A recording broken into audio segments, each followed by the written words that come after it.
a bit of a history lesson here with someone who is more than eminently qualified. Dr. David Kemp served as a senior cabinet minister in the Howard government, including several portfolios. Education and environment come to mind when he retired later on in politics in 2004. He went back into sort of the academic world from whence he came. He has a sterling academic pedigree, a former professor of politics at Monash University. Of course, then a professor and a Vice-Chancellor's Fellow at the University of Melbourne when he left politics. Dr. Kemp is writing a 5-volume history of Australian liberalism from 1788 to the present day. His 4th volume, called A Liberal State, How Australians Choose Liberalism Over Socialism, is due for release next month. He joins me now from Melbourne. Dr. Kemp, thank you very much for your time on this very important National Day. I wanted to get you on because I think it's very important to add some, historical perspective to the whole debate about 1788 and European settlement. The concept, of course, of Australia, of Invasion Day being interchanged with Australia Day has been around for a little bit of time, but it's really gathered steam in recent years. From your research and analysis, how accurate is it to refer to the First Fleet under Arthur Phillip as invaders? Thank you, Peter. It's good to be with you.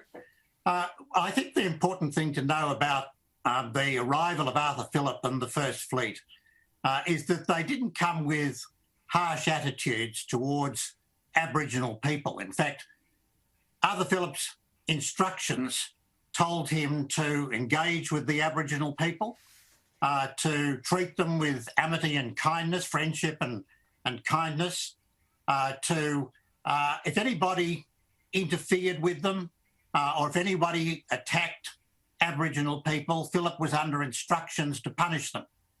The whole idea of that settlement was that Aboriginal people should become full British citizens with all the rights and equal rights that the new arrivals had. It was perhaps not a realistic view at the time, given the huge cultural gulf that existed, but the intent of that settlement was certainly not to invade and destroy people, but it was to really bring a whole idea of humanity and government and human dignity to the continent. And that's really what Australians, I think, have been striving to do over the last 200 and more years, which is the basis on which Australia has become such an extraordinarily successful country. That, as you and I know, Peter, ideas are tremendously powerful in politics. And the ideas that came then in 1788 are the ideas that have made Australia such a tremendous country to live in, as we saw in your award ceremonies earlier in the program. Ideas of the rule of law, ideas of everybody being equal before the law, ideas that there should be no slavery, that everybody was part of a common humanity, and that free people building their own lives could build a very good society. They were the ideas that came, and they were the ideas that inform Australian democracy now.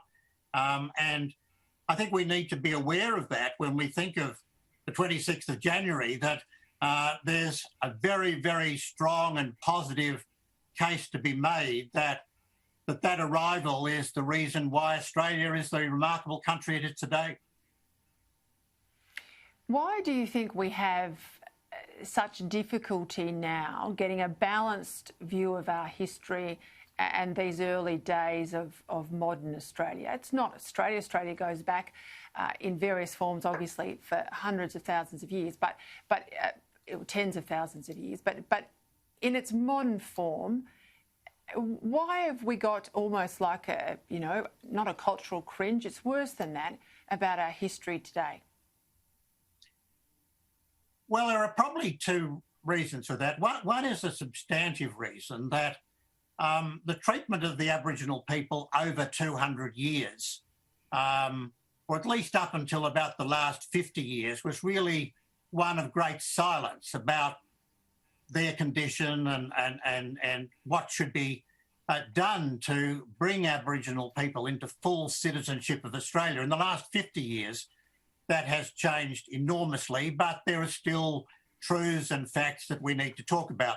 At the same time, I think our national curriculum does not provide us with an understanding of the fact that Australia was formed at a very particular moment in human history, which was what is today called the Enlightenment, the 18th century, that promoted those ideas that I just mentioned.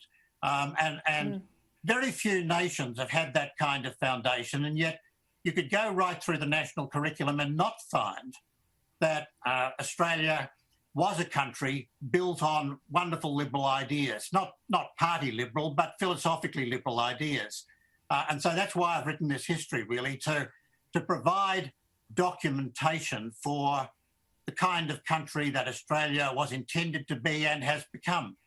And we are now, if you look at international comparisons, at the top of the list of countries that are free, where citizens are happy and proud, that are prosperous, wealthy, humane, where people have got opportunities. There are very few, if any, countries in the world that combine all the qualities that Australia has today. And those ideas are the reason for it. And the history that I've written, I hope, will become a basis for teaching about what I regard as the forgotten history of this country. Well, you're not wrong. It wasn't, and I'm no slouch. I've got a law degree and an arts degree from Melbourne University. But it wasn't until I worked for your former colleague, Kay Patterson, 20-odd years ago now, that I appreciated Australia was one of the longest democracies in terms of its years as a democracy that we have in the world. There's only about 10 or so in sort of Australia's numbers, that we were formed without a civil war. All of these things I don't think are necessarily front of mind for people when they discuss Australia Day and all the various institutions that make us so great. So I've got to push my luck here and ask you, what did you make of the poll today showing that support for a republic in Australia is at a 40-year low? Well, that certainly indicates that Australians are broadly, many Australians anyway, let's be accurate, but a great many Australians are very comfortable with the kind of constitution and political institutions and government institutions that we now have.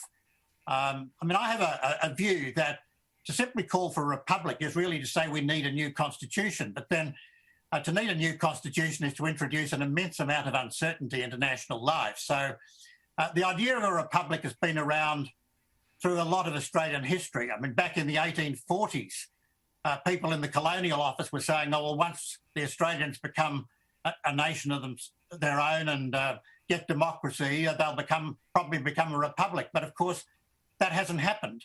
And it hasn't happened because Australia really has the level of independence that most Australians are very happy with. They were independent then within the empire. They're now even more independent now, and they see their country being able to talk about and debate freely big problems and address them through their governmental system.